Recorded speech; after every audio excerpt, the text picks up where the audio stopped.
Hello, xin chào quý ông bà, cô chú, anh chị, các bạn nha. Thì hôm nay hai huynh đệ chúng con đi tới núi Bà Đội Ôm. Dạ, đang đi lên núi nha quý vị. Mời quý vị đi núi ha. Thấy Huynh Hồng đi trước nha quý vị. Chào nha, cùng đi núi nha quý vị ơi. Cái này đi núi thoải mái quá, không ai chen lấn hết trơn á. Chỉ có hai huynh đệ à.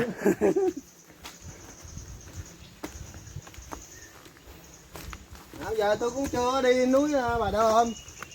Chuyến này đi, chuyến này cho biết. Nay có duyên đi rồi đó quý vị ơi. Đi quay cái clip này quý vị coi nha. Chúng ta còn được đi núi được đó.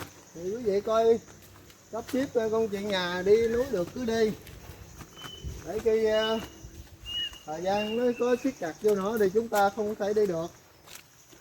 Thử ra anh em đi bữa nay cũng tìm hiểu coi cái đường đi núi này còn đi được hay không, thì cho quý vị thấy rằng quý vị có sắp xếp có đi núi được thì nên đi sớm để dịch bệnh này nó có lan tỏa nhiều quá rồi cái chúng ta đi không được.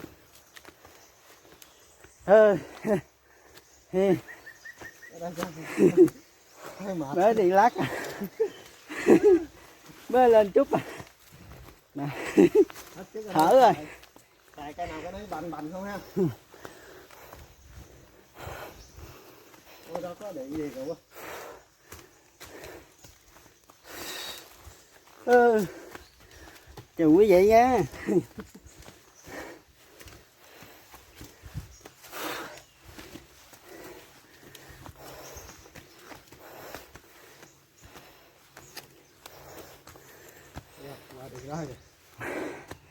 Qua đó lại cái đi.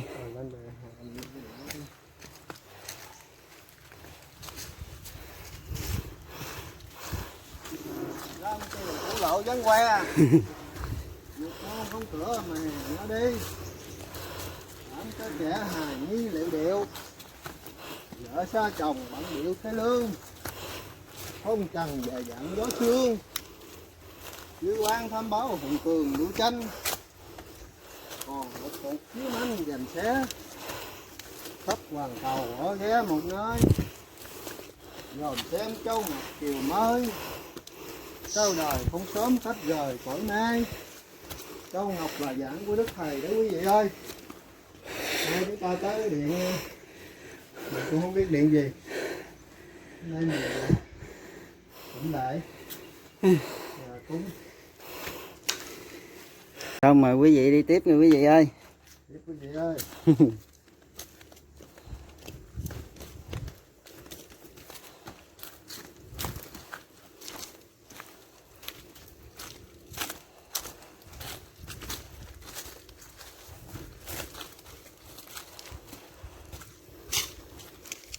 Cảnh núi non đẹp tuyệt vời, nhưng mà trong mùa dịch này thì không có ai đi nha quý vị, thấy cũng vắng quá quý vị ơi.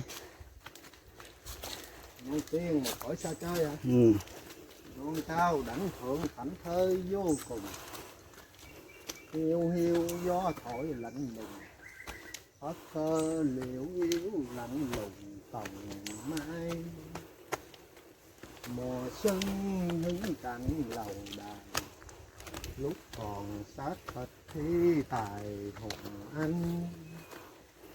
Tứ di mây phủ nhiễu đăng. Bồng lai một tội hữu danh chữ đề.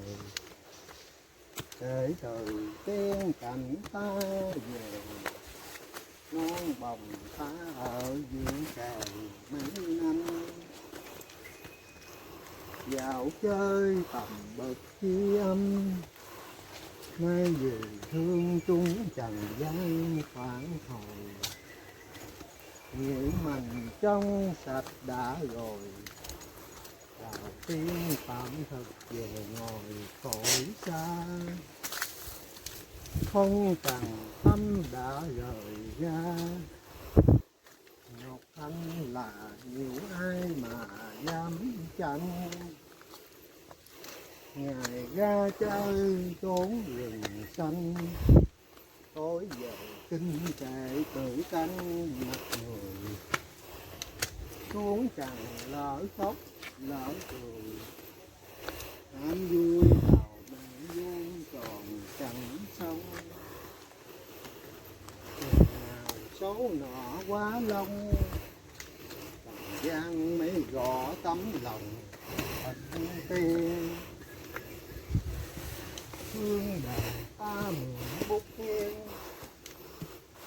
ở than ít tiếng giải tìm học con, bắt đầu cha nọ là con, thân này thương chúng hao mòn từ đấy. Như quý vị ơi, hai huynh đệ mới tới cái miễu nữa, nhưng mà không có đãi, không biết miễu gì nha quý vị. Thì huynh Hùng cũng có lụm được một con ốc núi nè, quý vị nhìn nè.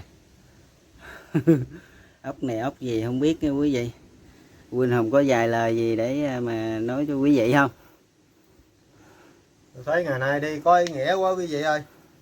Đi lễ thầy tuy là không được vui, nhưng mà nó cũng là nhiều cái ý nghĩa để cho chúng ta là mơ mốt đồng đạo chúng ta rút kinh nghiệm lại.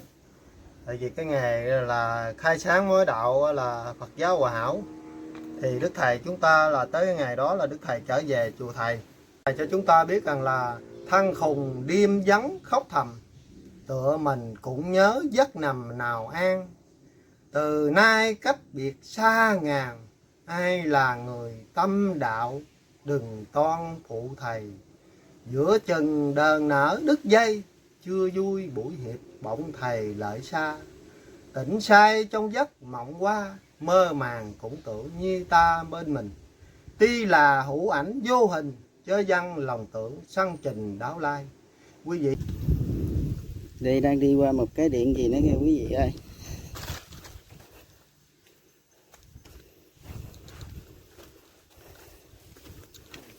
cảnh đó đẹp thiệt ha. Wow.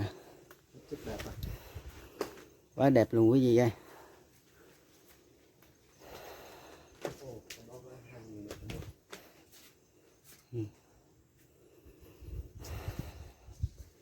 Bỏ dép đi rồi qua đỡ lại mang.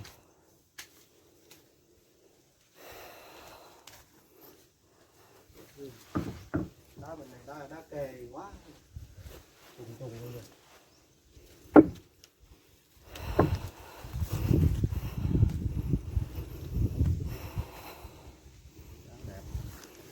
Cảnh tượng rất đâu là đẹp quý vị ơi.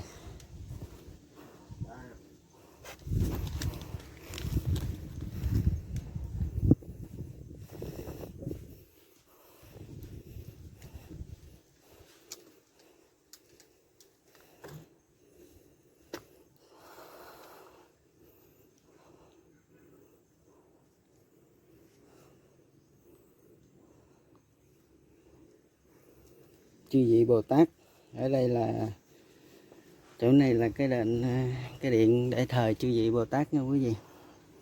Cảnh rất là đẹp.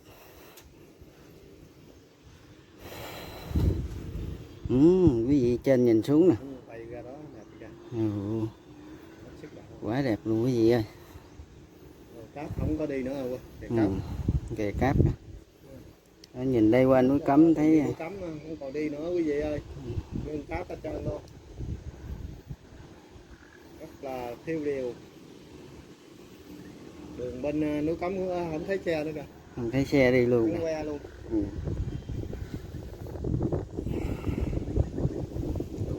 Đầu đài núi Cấm mà lộ nay mai, thức tỉnh chúng sanh mới tọa bài, khuyên dạy dân tình minh đạo đức, tu hành sẽ thấy cảnh bồng lai quý vị ơi. Ở trên quý vị nhìn xuống ơi, giống như là một cái cảnh bồng lai thiệt không? Đúng là cảnh bồng lai rất là đẹp nha quý vị.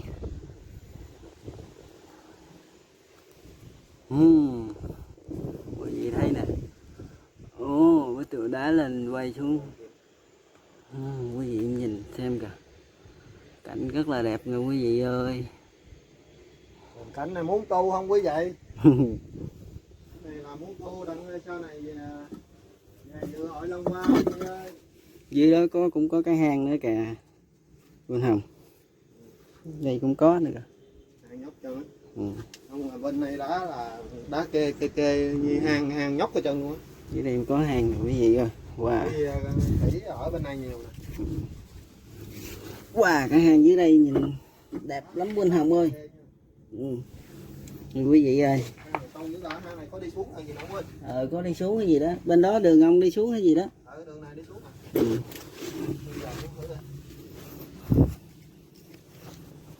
Đây có thờ Quan Anh đúng không? Ui da. Đó hang là cô. Ngày hai huynh đệ mình cũng có phước duyên lắm rồi đó Quỳnh Hồng ơi. Có thờ nữa kìa. Ừ. Nó có thờ. Rồi đây nữa nè quý vị ơi. Quan Anh nữa kìa. Dạ con xin kính lễ cái gì? Kính lễ con kính lễ, kính lễ.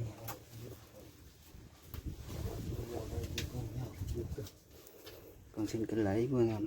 Trong này làm như là Mưa cái Phật, hang mưa này Phật, như cái mưa điện Phật. luôn rồi. Mình không biết cái hang này nó đi về đâu. Ừ. Có một hình thờ trống nữa kìa. Có một vị nữa trống. Cái hang chánh điện cái này là cũng như là cái điện 13 vậy. Ừ. Vô có một chút, vô có bát hương, chút có bát hương nè. Ừ. Dài trống sâu nè, mà mình không biết cái hang này nó đi tới đâu nè. Ừ. Mình không biết, mình không dám đi. Ừ. Quý vị thấy núi Bà Đo ôm đá sắp đẹp không quý vị?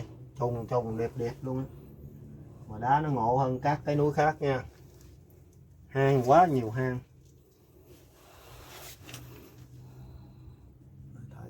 Đó, quý vị thấy không? Hang hai huynh đệ đang đi nè quý vị ơi. Hang thì nhiều nhưng mà hang này thì cũng có, quý vị cũng thấy vậy đó. Có hang mà con không biết là như thế nào, hai huynh đệ không có đi. Chỉ đứng ở ngoài mé hang thôi. Đây có cái đèn pin nè để Quỳnh Hồng gọi thử hay sao.